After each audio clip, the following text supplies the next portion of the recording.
rides only.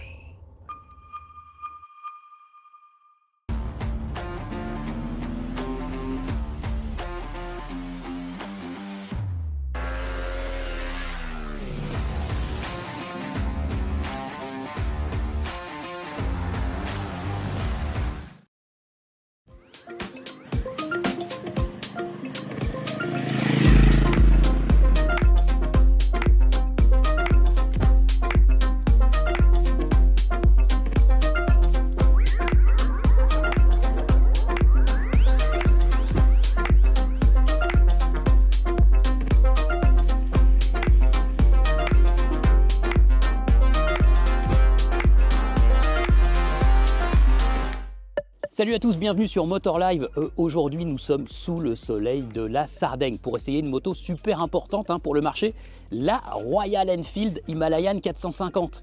Celle-là, je peux vous le dire, je l'attendais vraiment. D'ailleurs, en début d'année, on a fait une vidéo avec Alexis, Mehdi et Rémi en plateau où on annonçait nos motos les plus attendues de 2024. Figurez-vous que celle-ci, elle était dans mon top 2 justement.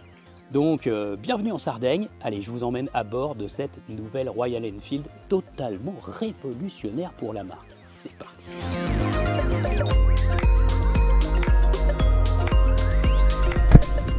Et voilà, on est à bord de l'Himalayan. Enfin, j'essaye cette moto. Ah, ça faisait longtemps que je l'attends en fait, bien sûr. Alors, la position est hyper décontracte, vraiment. On a une selle longue sur cette moto, donc on a de la place, vraiment, pour se reculer, pour s'avancer. Donc on a beaucoup de place, ça c'est top. La position de conduite est naturelle. Attention avec la selle basse à 805 mm. On a les jambes un peu repliées, donc il faut mettre la selle haute à 825 mm. Mais de toute façon, la moto est bien étudiée à l'arcade, à l'entrejambe, donc avec 1m70, il n'y a pas de problème pour toucher le sol. Et du coup, on a vraiment les jambes plus dépliées avec la selle haute, c'est appréciable pour le confort. Guidon large, façon roadster plus que réellement façon trail. Ce qui fait que le guidon, si jamais vous voulez conduire debout, eh bien, pour conduire debout, faudra prendre des rehausseurs si vous voulez faire beaucoup de tout-terrain.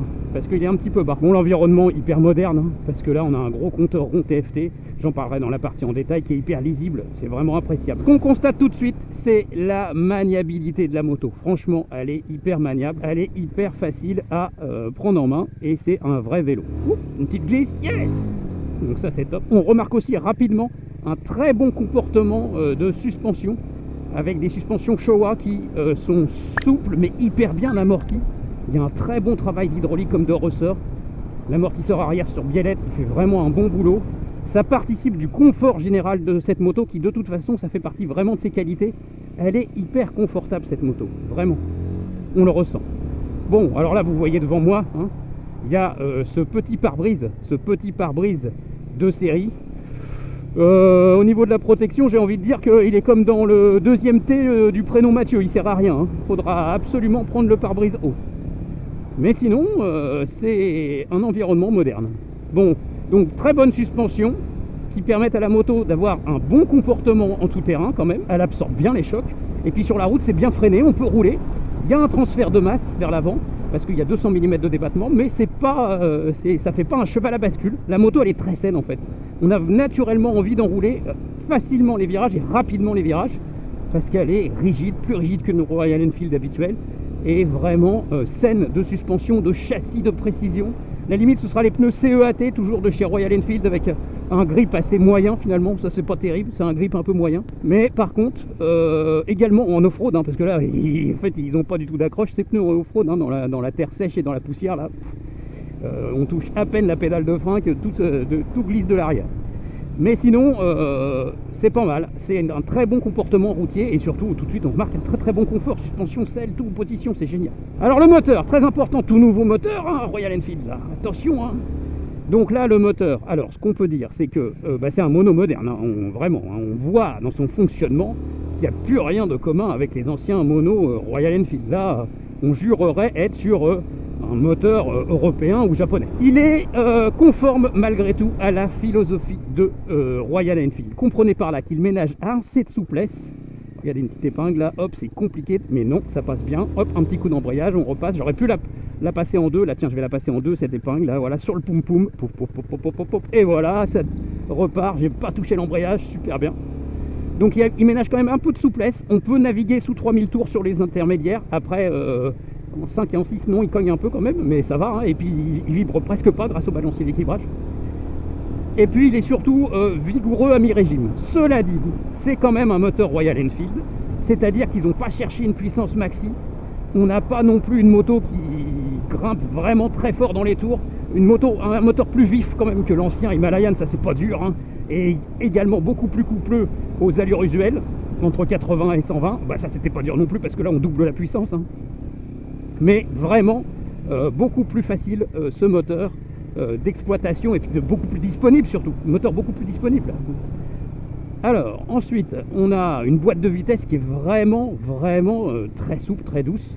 Là nos motos sont à peine rodées et la boîte elle est hyper simple, hein, hyper facile à utiliser, ça c'est super. Là vous voyez on est en off-road léger, hop, on a 40 chevaux, donc évidemment bah, ça demande qu'à partir, hein, bien sûr. Hein. Là il n'y a pas de problème, on soulève de la poussière, mais c'est pas violent, voilà, c'est surtout très progressif, voilà. Il y a un peu de vibration mais c'est pas la cata, franchement ça va. Alors ce moteur, il a un étagement de boîte qui est intéressant, mais j'ai l'impression qu'il y a une 6ème qui tire assez long. Ça c'était pour abaisser le régime sur les grands parcours. Cela dit, il n'y a pas photo. Hein. On pourra rouler beaucoup mieux sur autoroute qu'avec l'ancien Himalayan, ça c'est sûr. Mais il y a quand même des limites. Hein. C'est 40 chevaux. Le moteur sur l'autoroute, j'ai un peu l'impression qu'il va plutôt aimer rouler à 120. Bon, 130 max, hein, mais bon, faudra pas quand même pas rêver. Hein. Même s'il a 40 chevaux, on va pas trop souvent occuper la voie de gauche. Hein. Et puis, le conduite sportive, bon bah, il manque un petit peu de peps peut-être, il manque un petit peu d'allonge furieuse, on va dire, ou voilà, là il est linéaire quand même, il fait une bonne balance entre la souplesse, la rondeur et le couple, voilà. Mais il n'est pas hyper tonique ce moteur, il n'est pas hyper sportif. Hein. Bah ça, en fait, on en attendait peut-être plus de ce côté-là, mais finalement c'est quand même la philosophie mécanique Royal Enfield qui est respectée. Hein. Donc moteur disponible, couple, souplesse. Pour ça, c'est vrai, il fait franchement bien le job. Hein. Il n'y a pas de problème là-dessus. Là, il n'y a pas photo. Elle accepte bien l'exercice, cette moto, en tout terrain. Là, on peut vraiment en faire. Ça absorbe bien les chocs là sur cette portion. Donc ça, c'est top. Et elle est facile à guider. Hein. Et puis, on sent pas trop le poids. Oui, les pneus ils glissent beaucoup. Hein. Ouh. Donc là, c'est que de la caillasse sèche. Hein. Le terrain est bien sec. Et là, c'est sûr que on voit les limites. Wouh! Wouh! Ouh, ça glisse. Mais c'est très sympa. Et elle est facile à guider. Donc oubliez les gros trails pachydermiques, hein, 1200 et 250 kg. Là, c'est sûr qu'on fait pas les malins avec ces gros trails là. Voilà, avec cette moto, on tente, hein, on veut faire des petites glisses. Wouh! On essaye de s'amuser dans les graviers. Wouh! Allez, un petit virage là. Wouh! Yes! Oh, c'est sympa.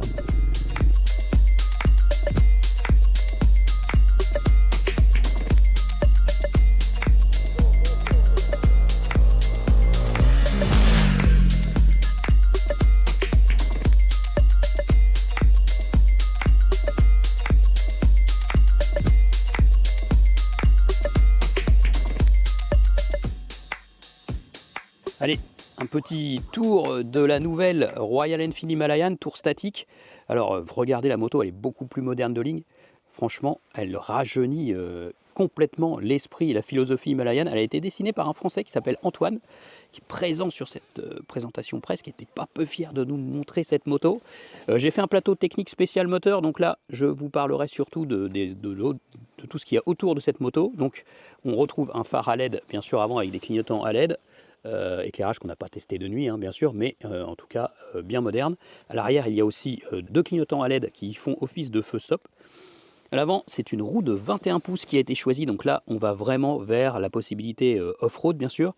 Il y a une option soit en jante tubeless, soit en jante tube type. De l'autre côté, vous allez retrouver un frein Brembo simple disque avant, voilà, qui fait bien le job, by Brembo. Voilà. Et puis bien sûr ce moteur refroidi par eau que je vous présente en aparté à un autre moment. Là il y a un bras oscillant dont on pourrait croire qu'il est en aluminium, mais il est en acier. Et puis on a surtout un tout nouveau cadre sur cette moto, tout nouveau cadre plateforme, parce qu'on imagine qu'il va y avoir bien sûr d'autres déclinaisons avec ce moteur et ce châssis. Alors ce cadre il est boulonné, vous voyez ici, voilà, donc on peut démonter l'arrière du cadre en cas de choc. Voilà, ça va éviter de transformer votre moto en épave s'il y a une bonne cascade quand même. Et puis par contre les platines repose-pied, elles, ne sont pas boulonnées. Un échappement beaucoup plus moderne que ce qu'on connaît d'habitude chez Royal Enfield, regardez un peu. Petite sortie conique, très belle soudure, voilà. Donc là on est quand même sur beaucoup plus de modernité. Tout le catalyseur est bien dissimulé dessous. On s'en sort mieux que sur certaines motos japonaises ou européennes. Et puis les suspensions Showa qui à l'arrière notamment sont montées sur biellette et elles fonctionnent vraiment bien. Hauteur de selle 805 ou 825 mm, réglable, sans outils, donc ça c'est hyper pratique. Et jante arrière de 17 pouces. Je vous raconterai sur Motoservice pourquoi ils ont mis une 17 pouces et pas une 18 pouces. Il faudra aller lire le compte rendu sur le site internet. Et puis on a un petit porte-paquet de série, maxi 7 kg, et puis un environnement de bord très moderne. Le tableau de bord ici, circulaire, TFT couleur, et des commodos aussi très modernes, facile à piloter, c'est très intuitif chez Royal Enfield, c'est vraiment bien fait. Petite cerise sur le gâteau, le petit port USB-C ici, de série, hein, c'est pas une option à 120 balles, hein. Voilà, allez, à plus.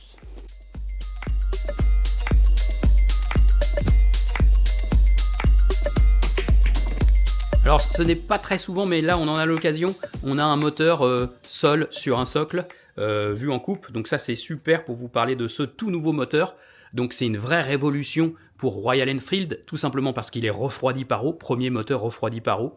Premier moteur également à ne pas être longue course, hein, voilà. Donc c'est un moteur qui a quasiment des cotes internes carrées. Je vous mettrai tout ça sur l'essai, bien sûr, sur Motoservice. Vous voyez, mais c'est un moteur avec des carters hyper modernes, hein. Voilà, hyper moderne, arrondi, tout est intégré. Au niveau du cylindre, de la culasse, vous voyez, on jurerait voir un moteur européen ou japonais, un moteur Suzuki ou KTM sans problème. Il développe 451,65 cm3 exactement. Il est compressé 11.5 à 1, donc c'est beaucoup plus compressé qu'un moteur classique chez Royal Enfield. Culasse, bien sûr, c'est un double arbre-à-cam en tête et c'est un 4 soupapes par cylindre. Donc là, on est vraiment sur un moteur moderne. Il développe ce monocylindre 40,02 chevaux à 8000 tours minute et 40 Nm à 5500 tours minute. Donc des chiffres vraiment atypiques pour Royal Enfield, puisque là, on a de la performance, même si les régimes moteurs ont été conservés à des relativement bas, parce que Royal Enfield voulait de la souplesse et du couple, comme toujours, rapport à la philosophie de la marque. Il y a un embrayage à glissement limité, voilà, pour les rétrogradages, pour pas bloquer la roue arrière. Il y a un balancier d'équilibrage, bien sûr, intégré à ce moteur pour atténuer les vibrations. Il y a eu un gros travail au niveau de l'admission avec une injection avec un gros corps de papillon et une injection et une pulvérisation très directe dans la culasse, donc ce qui fait que ça c'est pour abaisser la consommation et avoir bien sûr le meilleur remplissage moteur et abaisser la consommation. Cette consommation d'ailleurs elle est annoncée à 3,59 litres au 100. Donc c'est plutôt pas mal. Ce moteur délivre 77 décibels annoncés constructeur, c'est très bas, hein, voilà, et 91,5 décibels en charge, donc à 4000 tours minute. Donc vraiment, il ne fait pas beaucoup de bruit. Voilà, au niveau des intervalles, alors de révision, je vous préciserai tout ça dans l'article parce qu'on attend des réponses en fait des ingénieurs. Mais vous voyez ce moteur extrêmement moderne, voilà, comme en témoigne notamment, regardez encore là, la transmission, hein, avec l'arbre de sortie de boîte qui est relevé, qui est très haut par rapport au carter moteur. Ça c'est pour relever la chaîne, c'est pour aussi l'usage en tout terrain. Un bloc moteur très compact. On n'a pas le poids, je vais essayer de l'avoir le poids et je vous mettrai tout ça dans l'article sur Motoservice. Et voilà, fin de journée en Sardaigne pour l'essai de cette nouvelle Royal Enfield Himalayan 450. Bon, et ben c'est un petit peu une révolution finalement pour la marque. Premier moteur refroidi par eau, des cotes moteurs presque carrées, taux de compression super élevé, deux modes de conduite paramétrables qui en font 4 finalement, un tableau de bord TFT couleur et puis qui permet l'arrivée de Google Maps en série sur cette moto.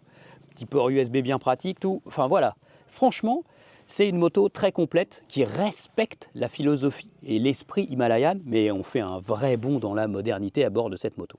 Alors pour tout vous dire, J'étais un petit peu sur ma faim au départ avec le moteur, plutôt qui a un bon agrément de conduite, très bonne boîte de vitesse, mais finalement j'en entendais un peu plus en termes de nervosité, de sportivité. J'en attendais finalement un peu trop sans doute, un peu comme un moteur 450 Enduro. Non, là c'est le moteur type par essence de Royal Enfield, donc il faut qu'il soit rond, qu'il soit utilisable. Et puis finalement c'est le cas, hein, il colle à la philosophie. Donc on a quand même beaucoup plus de couple que sur l'ancien modèle, 40 chevaux, de la double de puissance, ça va permettre beaucoup plus de choses au quotidien et aussi pour les longs road trips. Hein. On restait sur notre fin avec l'Himalayan 411, hein. On ne pouvait jamais prendre l'autoroute, c'était compliqué. Bah là, on va pouvoir le faire, voilà. C'est une moto qui va avoir beaucoup plus de coffre moteur. La bonne surprise surtout, c'est l'équilibre du châssis. Rigide, vraiment, pour une Royal Enfield, mais surtout très sain, hyper facile à guider. Elle efface très très bien, c'est un peu moins de 200 kg tout plein fait. Et puis là, on a de très bonnes suspensions Showa qui font un super boulot. La moto, elle est confortable par sa selle, par ses suspensions, par sa position. Et vraiment, on peut vraiment enquiller les kilomètres, que ce soit sur la route ou en randonnée tout chemin. Là, il n'y a pas photo là-dessus. Et puis sur cette gamme de prix, moins de 6 000 €, 5 890 €, une moto bien équipée comme ça, un bon freinage, Brembo, des bonnes suspensions Showa. C'est vraiment pas mal et c'est assez redoutable, hein. Elle va retrouver sur sa route finalement la nouvelle CF Moto MT450, sans doute plus joueuse, hein, puis avec un moteur très réussi, bicylindre. La KTM 390 Adventure aussi, qui est beaucoup plus nerveuse en moteur, mais je pense qu'il y a beaucoup moins d'agréments au quotidien par contre. Donc voilà, il y a du beau monde maintenant sur ce créneau, mais franchement l'Himalayan, elle ne déçoit pas. Elle est hyper intéressante et elle est surtout très homogène. C'est plutôt une réussite. Vous irez lire l'essai complet bien sûr sur Motoservice. Et puis je vous ferai un complément d'information sur Motostation avec les concurrentes aussi. Voilà, pour en avoir sur les deux sites. Allez, je vous dis à bientôt sur Motor Live. Ciao.